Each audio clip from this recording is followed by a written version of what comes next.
Le dije a mi hijo que su padre acababa de morir. Él respondió: «Es el cumpleaños de Mariana. ¿Podemos hablar mañana?». Ese fue el momento en que me di cuenta de que no solo había perdido a un esposo, también había perdido a un hijo. Nunca apareció en el funeral, pero 3 semanas después recibió una carta de mi abogado. La abrió y se quedó helado. Hice algo que nunca olvidará y no dije una palabra. Antes de empezar, asegúrense de dar like y suscribirse y, por favor, compartan conmigo y con otros. ¿Cuál es una lección de vida que todos deberían escuchar antes de que sea demasiado tarde? Déjenla en los comentarios. Gracias. Jorge murió ahí mismo, en la mesa de la cocina, a mitad de un chiste sobre cómo había comprado el tipo equivocado de crema otra vez. Sí, se muero por este polvo asqueroso, dijo, riendo, golpeando su cuchara contra la taza. Por fin sabrás lo que es la verdadera culpa. Entonces su mano tembló. La cuchara se le cayó. Sus ojos se abrieron como si hubiera olvidado cómo respirar. Solté el cuchillo de mantequilla que estaba usando y corrí hacia él, gritando su nombre, pero ya se había ido.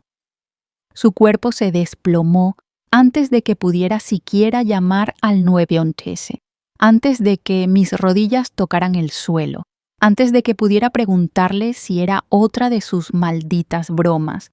No lo era. La voz de la operadora en mi oído era tranquila mientras mi mundo se partía en dos.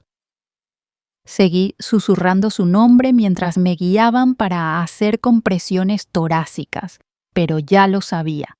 Lo supe por la forma en que su cabeza se inclinó sobre su hombro, por lo frías que se sentían sus manos cuando intenté sostenerlas. Cuando llegaron los paramédicos, me hice a un lado, entumecida, escuchando palabras como masivo, irreversible, DNR, y solo asentí.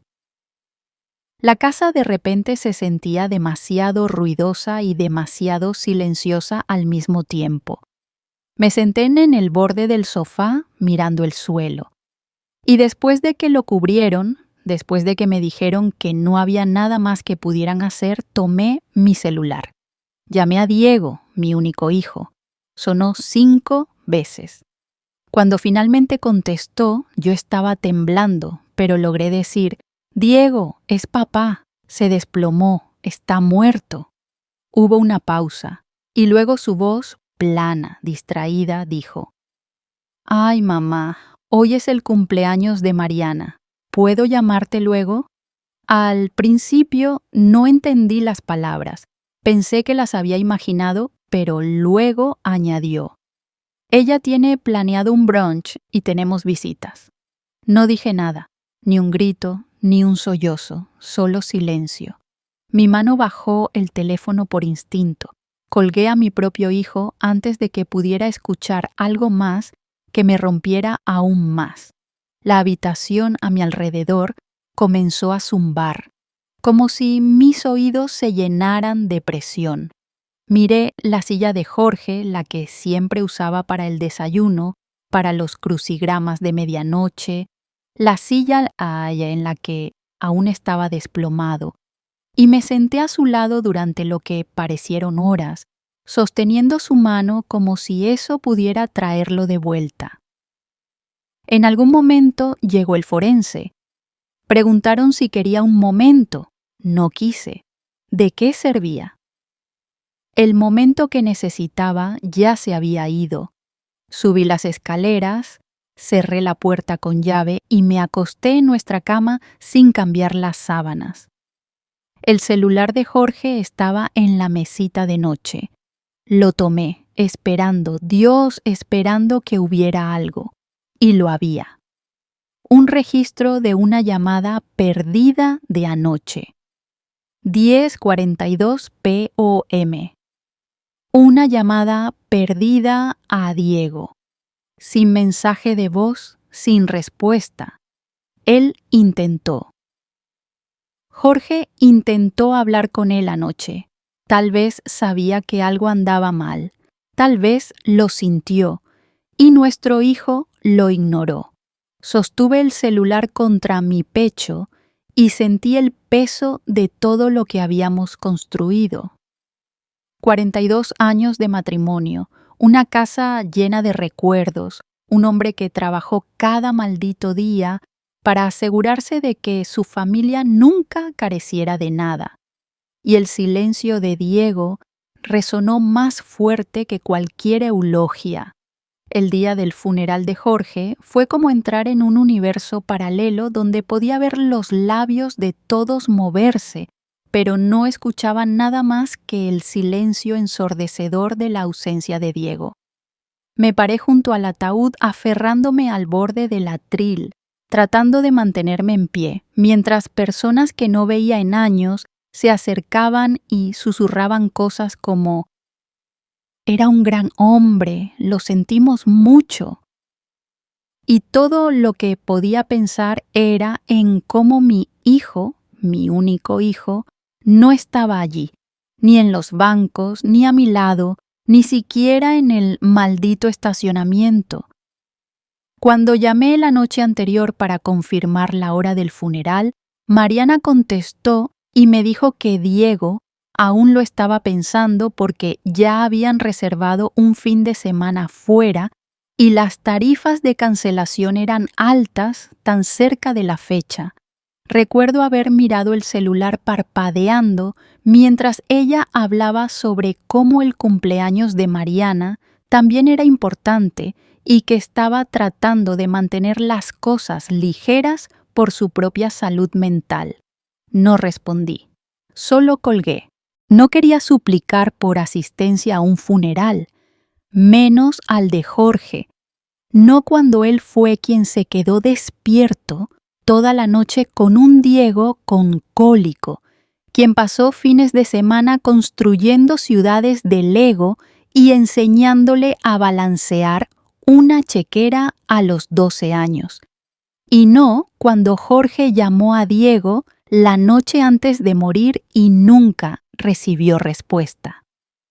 La gente lo notó. Claro que lo notó. Los murmullos comenzaron antes de que empezara la ceremonia. ¿Dónde está Diego? ¿Perdió su vuelo? ¿Mariana está bien? Como si ellos fueran de quienes debíamos preocuparnos. Incluso el amigo de la universidad de Jorge, Carlos, se inclinó y dijo: «Pensé que tu hijo estaría en primera fila hoy», y solo asentí, como si no me estuviera partiendo en dos. Pero el momento que realmente me destrozó fue después de la ceremonia, cuando uno de los compañeros de trabajo de Jorge, Luis, se acercó a mí junto a la cafetera en el salón comunitario y dijo: «No quiero entrometerme, pero Jorge mencionó algo raro el mes pasado sobre ayudar a Diego económicamente. Parecía estresado por eso.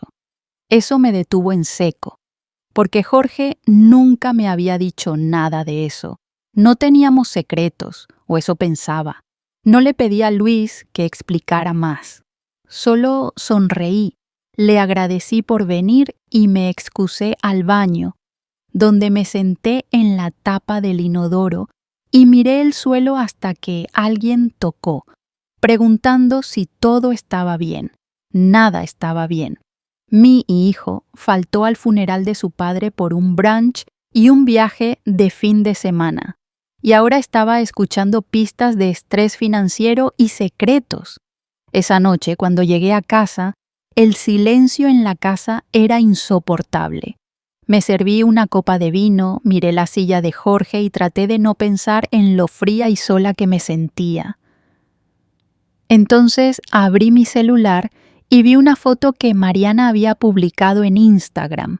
Ella con un vestido rosa brillante sosteniendo un mimosa con la leyenda: «El mejor cumpleaños de todos. Amo a mi esposo». La había publicado durante el funeral, durante el discurso. Miré la pantalla hasta que la imagen se volvió borrosa y mis manos comenzaron a temblar. Esa noche no pude dormir. Me acosté en nuestra cama buscando instintivamente el peso de la mano de Jorge a mi lado y encontrando nada.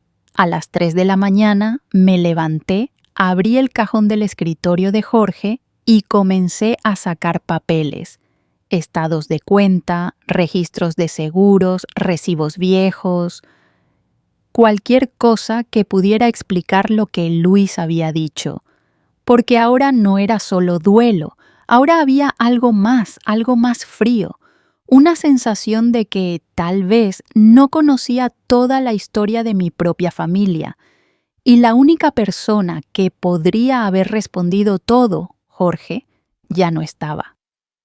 A la mañana siguiente me desperté con una misión, no por curiosidad, sino por algo más afilado, algo más cercano a la rabia disfrazada de duelo. Fui directamente al archivador de Jorge, el que siempre mantenía cerrado, pero del que siempre decía que yo tenía la llave de repuesto y la tenía, pegada detrás de nuestra foto de boda en el armario, como un pequeño gesto de confianza que ahora parecía más bien una prueba.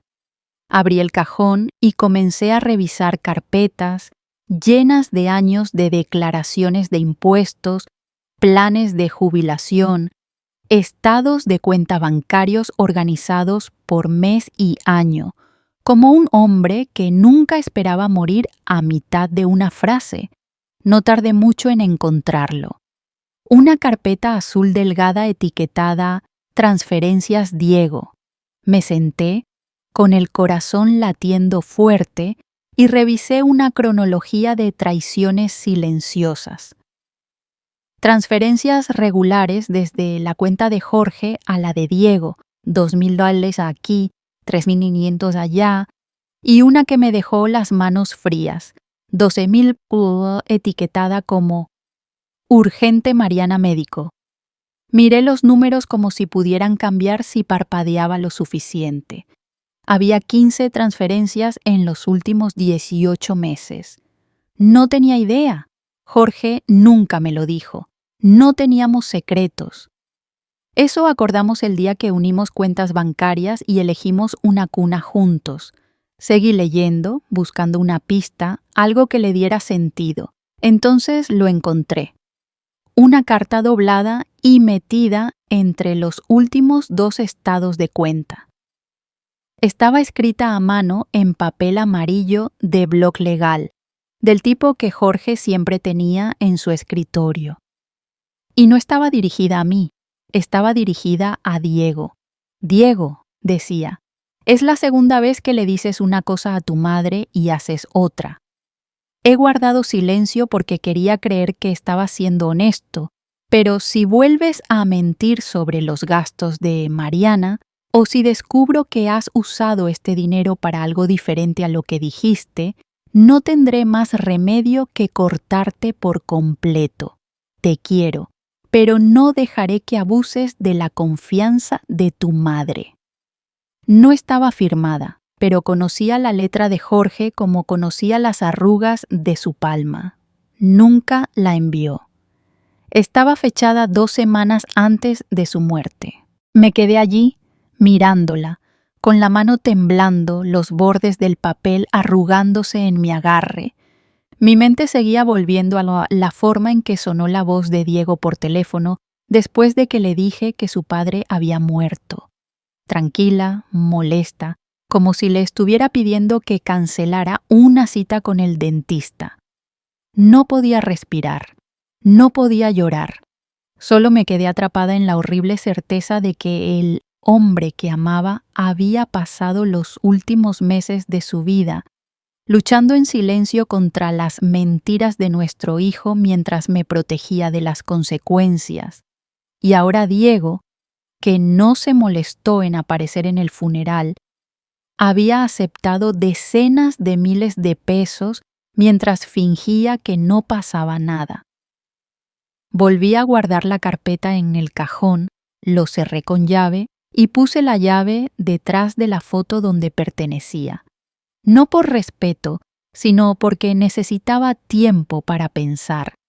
No solo sobre el dinero o las mentiras, sino sobre lo que todo eso significaba, sobre qué tipo de hombre se había convertido mi hijo, y si yo tenía la fuerza para hacer lo que Jorge claramente no había podido terminar.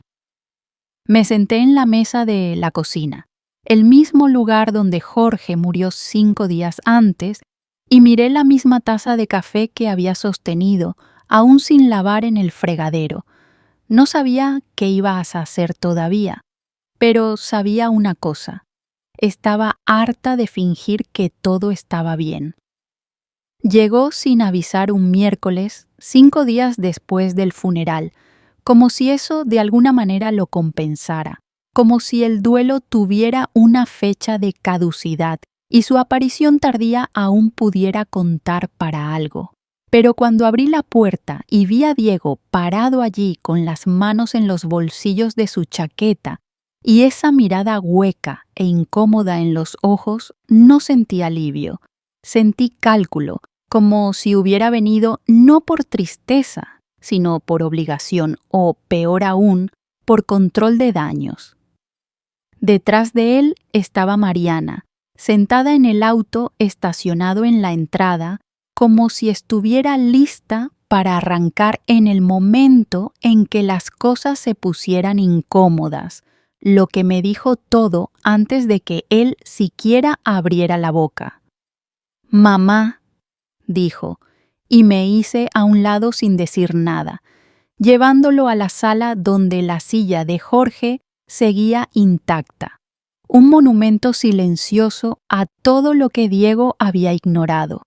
Le ofrecí café por costumbre, pero lo rechazó, moviéndose inquieto en el borde del sofá, como esperando un corte comercial para escapar, y cuando finalmente habló, lo hizo con una cortesía forzada. Mariana piensa que debería haber venido antes, y probablemente tiene razón. Quise reír porque, por supuesto, fue ella quien lo empujó. No amor, no, ni culpa, ni conciencia. Solo ella diciendo, «Ve a arreglarlo», como si fuera un problema de relaciones públicas. Asentí lentamente y me senté frente a él, con mi celular ya grabando desde el bolsillo de mi cardigan, porque no confiaba en mí misma para recordar cada mentira, cada evasiva, y no confiaba en que él no intentara manipularme después sobre este momento, especialmente después de lo que encontré en los archivos de Jorge. ¿Sabías que tu padre intentó llamarte la noche antes de morir?, pregunté, observando su rostro en busca de un tic, y ahí estaba, un leve movimiento en su mandíbula, seguido de un encogimiento de hombros defensivo. Tenía el celular en silencio, estábamos cenando fuera, Mariana planeó algo sorpresa, y se detuvo a mitad de frase, como si se diera cuenta de lo ridículo que sonaba. Dejé que el silencio se alargara hasta que se volvió incómodo, y él comenzó a llenarlo con más excusas a medio formar. Quise devolverle la llamada, de verdad, pero no sabía que era algo serio. Nunca dijo que estuviera enfermo, tú tampoco. Mantuve mi expresión neutral, porque no quería que viera cuánto dolía esa frase. Qué rápido intentó echarme la culpa, como si fuera mi responsabilidad que no apareciera, como si la muerte de Jorge fuera un error de agenda del que todos éramos responsables. No estaba enfermo, Diego. Tuvo un infarto en la mesa del desayuno, 5 minutos después de bromear sobre la crema del café. Dije con voz plana, y él apartó la mirada, frotándose la frente como si esta conversación fuera una carga, como si yo estuviera empeorando las cosas al negarme a suavizarlas. Luego me incliné hacia adelante y lo dije claramente. Encontré las transferencias. Su cuerpo entero se tensó, como si hubiera arrojado un cerillo a un charco de gasolina. ¿Qué transferencias? Dijo demasiado rápido, demasiado alto, y no me molesté en suavizarlo. Las de la cuenta de papá a la tuya, las facturas médicas de Mariana, tus vacaciones, el faltante de la renta. No me mientas, Diego, no ahora, y tuvo el descaro de parecer ofendido. Eran préstamos, mamá. Estábamos pasando por un mal momento, papá ofreció. Y fue entonces cuando le entregué la carta amarilla doblada, la que Jorge escribió pero nunca envió, la que le decía a Diego que si volvía a mentir, el dinero se acabaría. La leyó en silencio, luego la dobló como si no fuera la prueba más contundente de quién se había convertido, y dijo: «No lo decía en serio», y me di cuenta de que ya no estaba hablando con mi hijo. No con el niño que se dormía en el pecho de Jorge durante los partidos de fútbol los domingos. No con el adolescente que ayudó a construir el cobertizo de su padre en el patio trasero, sino con un hombre que había aprendido a racionalizar su propia traición, y no sentí nada más que una claridad fría y afilada. Esto no era alguien que cometió un error, era alguien que había tomado una decisión tras otra de priorizar su propia comodidad sobre nuestra familia, y ahora estaba aquí porque Mariana le había dicho que salvara lo que quedaba. Me levanté, caminé hacia la puerta y dije: «Te avisaré si necesito algo de ti». Y él pareció querer decir algo, pero Mariana tocó el claxon desde la entrada y solo asintió. Salió sin un abrazo, sin una sola pregunta sobre cómo estaba yo. Y lo vi subir al auto, vi a Mariana mirar la casa, con esa sonrisa que probablemente ni siquiera se daba cuenta de que usaba cuando pensaba que había ganado algo. Y pensé: no tienes idea de lo que viene. A la mañana siguiente me desperté con una calma que casi me asustó, del tipo que no viene de la paz sino de la decisión. Y no hice ni café antes de llamar a Arturo Guzmán, nuestro abogado de toda la vida, el hombre que manejó los trámites de negocios de Jorge durante décadas y nos enviaba tarjetas de cumpleaños sin falta. Cuando le dije que necesitaba revisar mi testamento de inmediato, no hizo preguntas, solo agendó una cita para el día siguiente y reuní todo: estados de cuenta, la carpeta de las transferencias de Diego, la carta no enviada de Jorge y el archivo de audio de la patética media confesión de Diego del día anterior. Luego añadí un último elemento, una carta escrita a mano para Sofía, mi nieta, para que la abriera en su cumpleaños número 18, porque, pase lo que pase en esta familia, esa pequeña merecía saber la verdad, no la versión que su madre inventaría ni el silencio que Diego intentaría hacer pasar por dignidad. Cuando entré a la oficina de Arturo, él miró mi rostro y dijo: «Asumo que esto es más que planificación patrimonial». Asentí, le entregué los documentos y dije: «Todo va a un fideicomiso. Cada cuenta, cada activo, la casa, la renta vitalicia, las acciones de Jorge, pero no para Diego, no para Mariana, ni un centavo». Y no parpadeó. Solo abrió una libreta legal y comenzó a escribir. Estructuramos todo para que Sofía heredara todo, pero no hasta que cumpliera 25 años, con acceso anticipado solo para gastos educativos y vivienda. Nada de autos de lujo, nada de sobornos adolescentes impulsados por la culpa. Y pedía a Arturo que incluyera una cláusula: si Diego o Mariana intentaban impugnar el testamento, Sofía obtendría el control total de inmediato y ellos perderían todos los derechos, incluso las visitas durante los años activos del fideicomiso, lo que sabía que sonaba duro.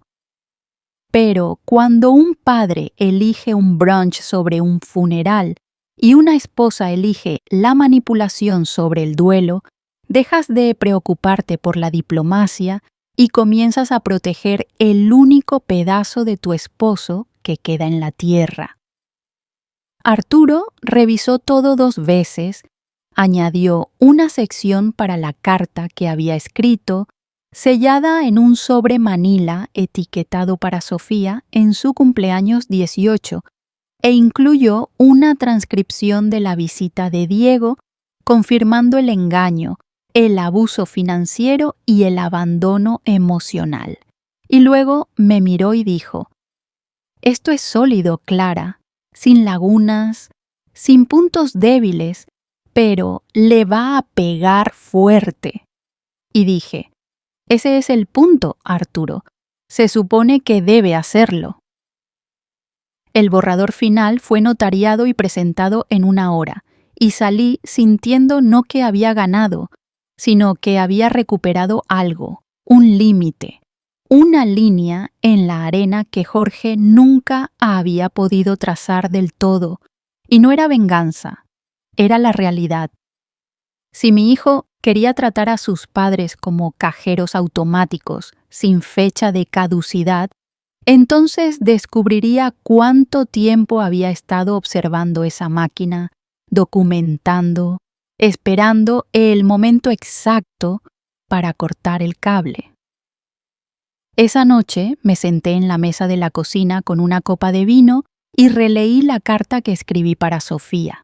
6 páginas de verdad, no de amargura, explicando quién era realmente su abuelo, qué había hecho por su padre y cómo esa bondad había sido convertida en ventaja y mentiras. Le dije que el dinero que algún día recibiría no era un regalo, era una responsabilidad, un recordatorio de elegir el amor sobre la conveniencia, la lealtad sobre las apariencias y el coraje sobre la complacencia, porque ella era la única que quedaba en nuestra familia con la oportunidad de hacerlo bien. Cuando sellé ese sobre, sentí que había cerrado un capítulo, no de duelo, sino de silencio, el tipo que se cuela cuando las personas que amas te traicionan tan lentamente que olvidas que es traición hasta que un día estás parada en un funeral sin nadie a tu lado. Y ahora, finalmente, me había asegurado de que ese silencio no se heredara. La carta llegó al buzón de Diego 4 días después de que salí de la oficina de Arturo, enviada por correo certificado con un comprobante de entrega que llegó a mi correo a las 11:13 a.m. E imaginé a Diego parado en su cocina, hojeando sobres como si fuera un miércoles cualquiera, hasta que vio el logo del bufete de abogados estampado en la esquina. Y supe el momento exacto en que la abrió porque no llamó, no envió un mensaje, no escribió un correo, ni ese día ni el siguiente, pero Mariana sí. Y no con palabras, sino con una ráfaga de mensajes de texto que iban desde pasivo-agresivos, vaya, qué elegante, Clara, hasta abiertamente hostiles.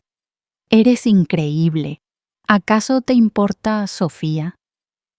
Y no respondí, porque ese silencio era lo más honesto que podía darles. Cuando finalmente contesté el teléfono al tercer día, era Diego llamando desde un número bloqueado. Su voz baja, insegura, casi suave, como si pensara que si usaba el tono que usaba a los 6 años cuando tenía miedo de admitir que había roto algo, me derretiría en la madre que recordaba antes de que todo esto se convirtiera en cenizas. Empezó con: «Mamá, acabo de recibir la carta».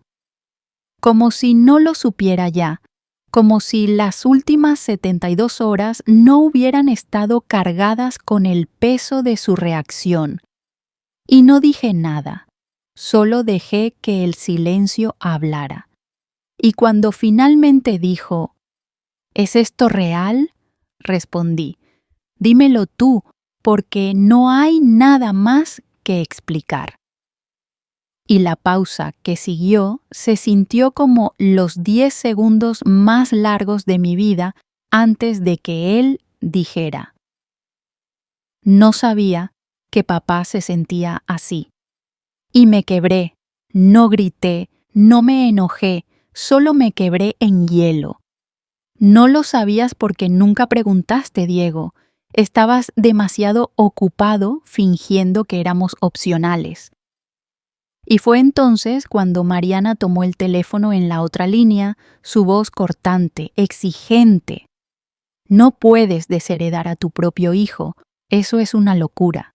Y casi me reí, no porque fuera gracioso, sino por lo predecible que era. Qué rápido se le cayó la máscara cuando el dinero se acabó. Y dije, no lo desheredé, protegí a Sofía.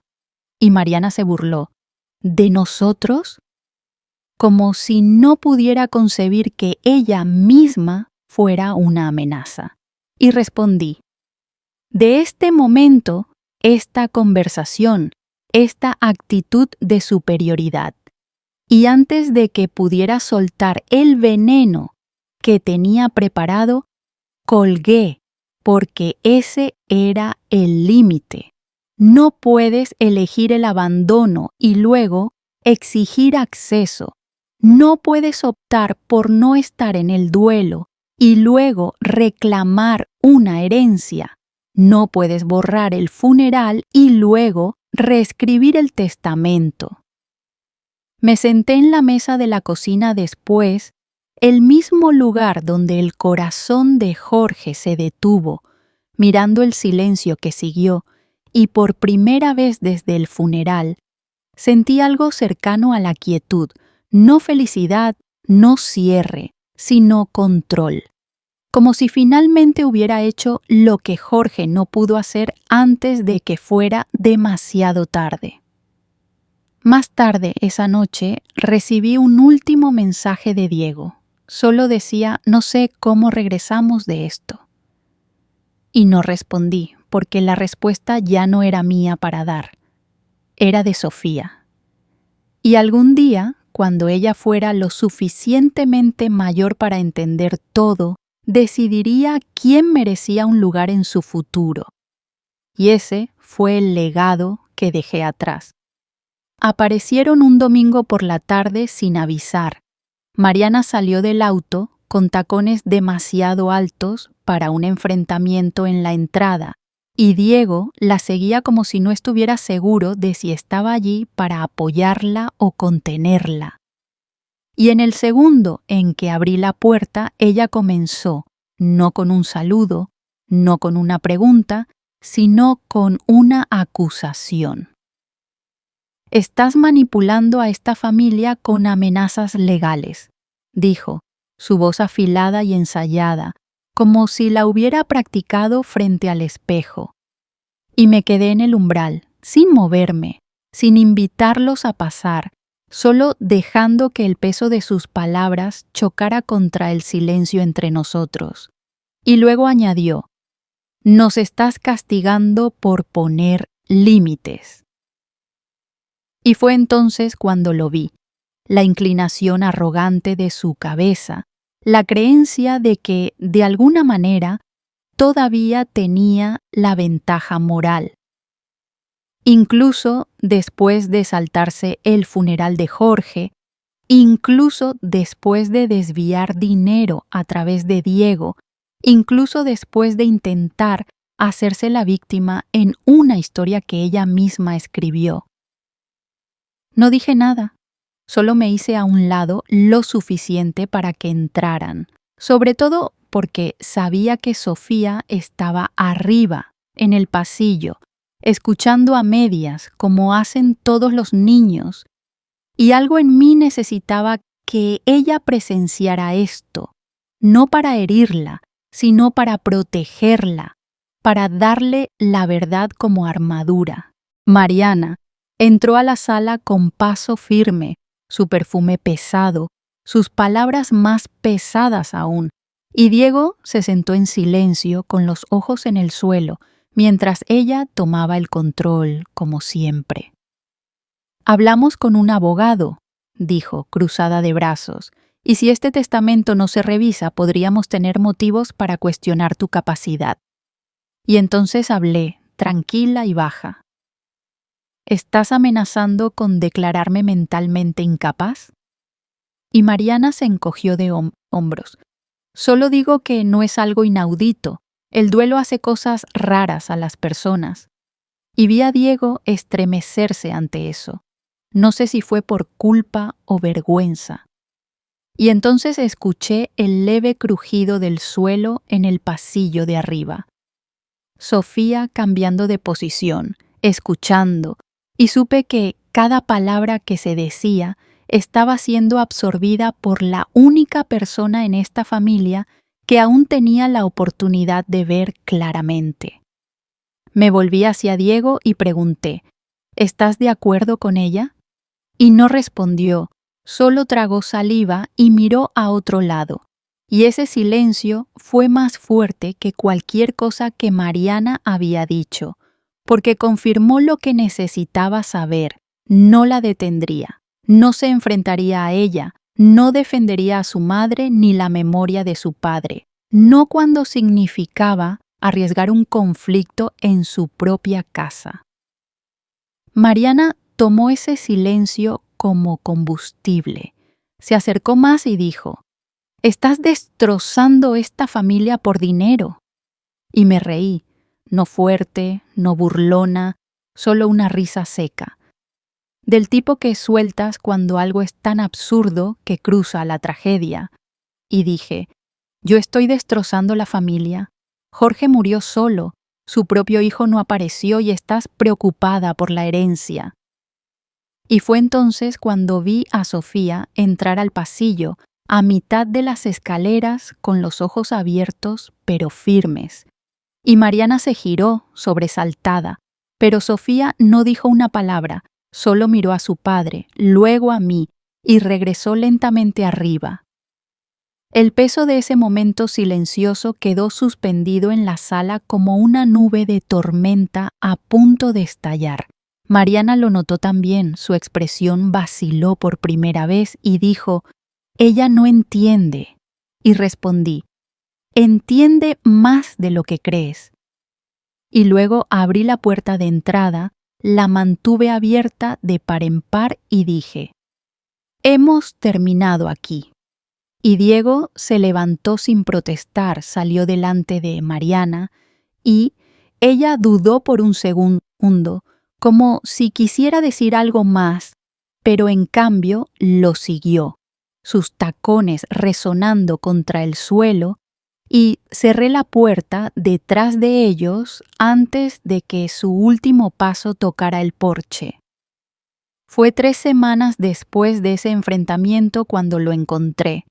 Una pequeña memoria USB negra dentro de un sobre metido en mi buzón.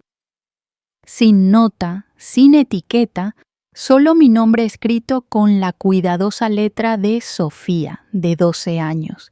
Y mi corazón se detuvo, porque supe de inmediato que no era algo juguetón o inocente. Esto no era un dibujo ni una tarjeta de cumpleaños digital. Era algo serio, algo secreto. Y cuando la conecté a mi laptop, me quedé en silencio mientras las carpetas se abrían ante mí como pequeñas ventanas a un mundo que no me habían permitido ver. Cada una nombrada por fecha, cada una llena de archivos que me revolvían el estómago.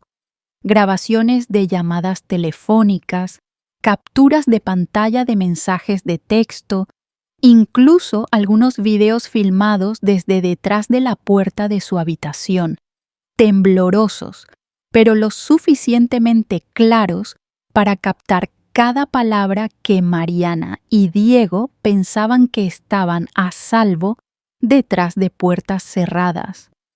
En una grabación, Mariana estaba gritando, su voz rápida y cortante. Ella está manipulando a todos con ese testamento, y si Sofía se pone de su lado, te juro, Diego, la sacaremos de esa escuela y la educaremos en casa hasta que entre en razón. Y en otra, la voz de Diego era más baja, pero de alguna manera peor. Solo deja que mamá juegue su juego. No es como si contáramos con el dinero ahora mismo de todos modos, y si Sofía se porta bien, aún puede ayudarnos después. Y me quedé allí, congelada, escuchando a mi propio hijo hablar de mi patrimonio como si fuera un tablero de estrategia, como si yo fuera un peón moribundo en lugar de su madre viva y respirando. Pero lo peor vino en un video etiquetado Noche en la cocina, donde Mariana, parada junto al fregadero, susurraba al teléfono. Si empujamos un poco más, ella va a ceder. Diremos que está confundida. Tal vez consigamos que el abogado cuestione su estado mental. Y ¡boom! El fideicomiso queda en duda. Y pude escuchar la respiración de Sofía cortarse justo cuando el video se detuvo. Y no sé qué me rompió más, la audacia de Mariana o el hecho de que mi nieta había estado protegiéndome mientras yo intentaba protegerla. Enterrado al fondo de las carpetas había un documento de texto, solo unas pocas líneas, pero que se sintió como un golpe al estómago. Abuela, no sabía a quién más decírselo. Escucho cosas cuando creen que estoy dormida. Sé que están mintiendo. Te creo. Miré esas palabras por mucho tiempo, más que cualquier cosa que hubiera leído desde la carta de Jorge. Y supe en ese momento que el legado que pensaba que estaba dejando no era solo sobre dinero, cláusulas de fideicomisos o venganza. Era sobre ella, sobre Sofía parada sola en una casa donde la verdad era tratada como veneno, grabando evidencia para proteger a la única adulta en su vida que aún no le había fallado. Hice 2 copias de seguridad del USB, una para Arturo, otra guardada en mi caja fuerte. Y escribí una nueva carta para Sofía, sellada y fechada, para que la abriera si algo me pasaba antes de que cumpliera 18 años, porque necesitaba que supiera que no solo le creía, sino que confiaba en ella, y que si alguna vez necesitaba pararse frente a un juez, un consejero escolar o cualquier otra persona que cuestionara su cordura, tendría pruebas de que lo vio todo y nunca apartó la mirada. Esa noche no lloré. No me enojé. Solo me senté en la silla de Jorge, sosteniendo esa pequeña memoria USB en mi palma como si fuera una granada y un regalo al mismo tiempo. Y hice un voto, no solo para proteger la herencia de Sofía, sino para proteger su voz, porque en esta familia ella fue la primera lo suficientemente valiente para usarla. La mediación tuvo lugar en una oficina neutral en el centro, una sala beige con muebles educados y agua embotellada en una mesa de cristal, del tipo diseñado para sentirse no amenazante mientras todos dentro se preparan para ir a la guerra.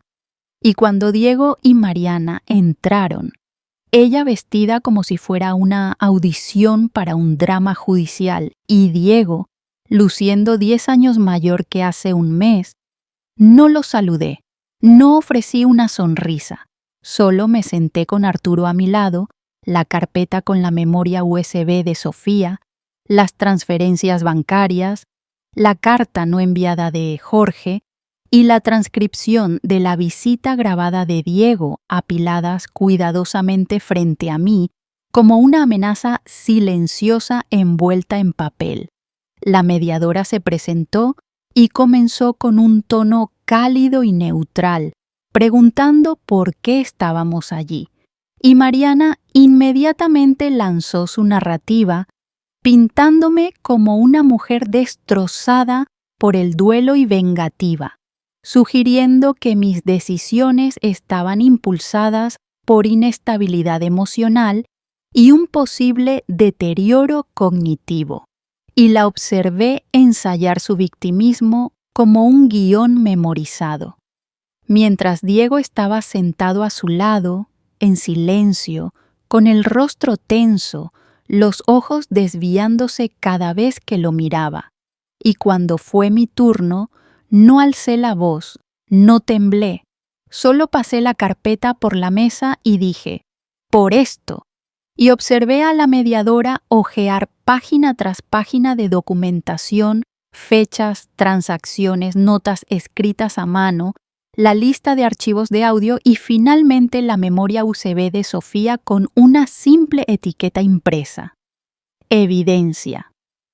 Y supe el momento exacto en que la sala cambió, el segundo preciso en que el peso de la verdad rompió la ilusión que Mariana había estado tejiendo, porque la mediadora hizo una pausa, levantó la vista y le preguntó directamente a Mariana: ¿estaba usted al tanto de que su hija grabó declaraciones sobre intentos de alterar un fideicomiso legal mediante manipulación?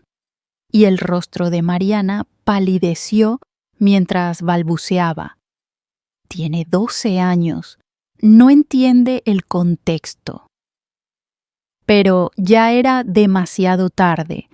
Las palabras estaban dichas, las grabaciones existían y la fachada se derrumbó rápido. La mediadora se volvió hacia Diego y le preguntó si quería hablar, y no dijo nada, solo frotó sus manos como si intentara borrar huellas de su propia culpa. Y dije, ella intentó advertirte.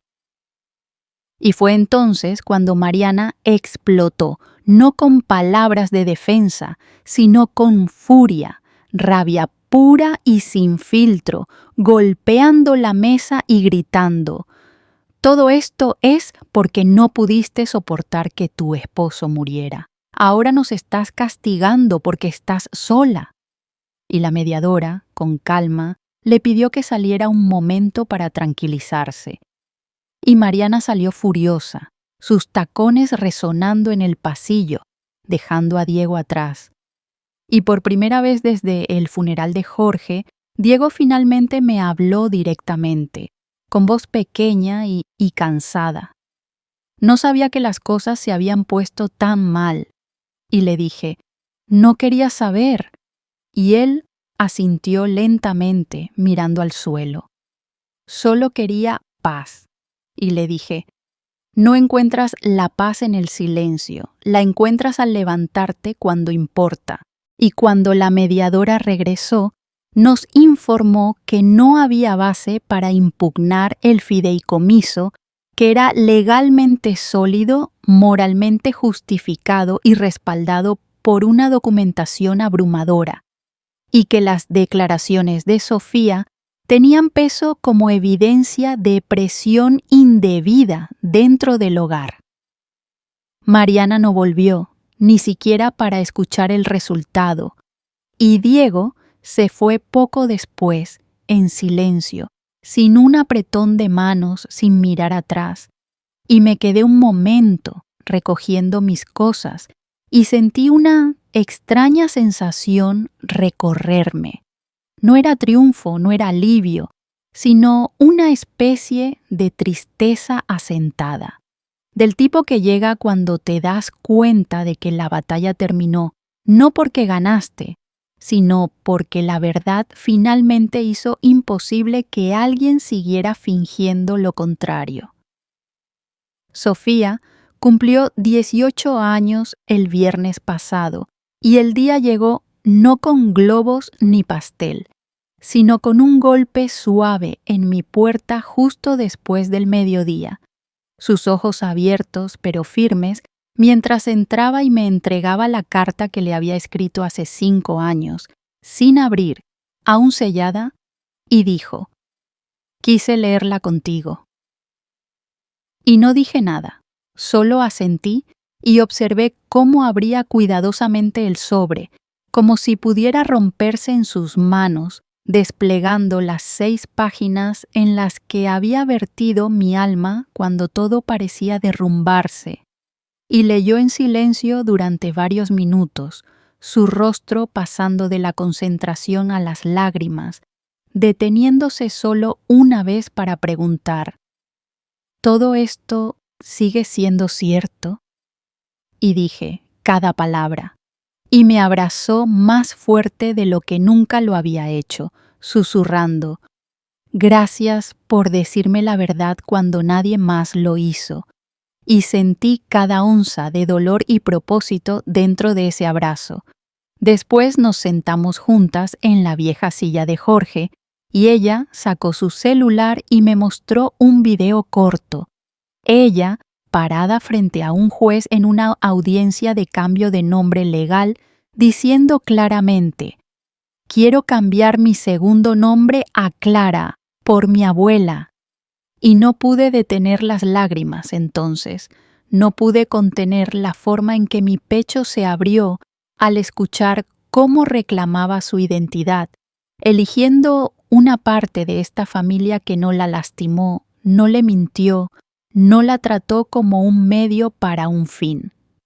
Más tarde esa tarde, fuimos a su ceremonia de graduación, y cuando cruzó el escenario y anunciaron su nombre completo, Sofía Clara Guzmán, me miró directamente y sonrió.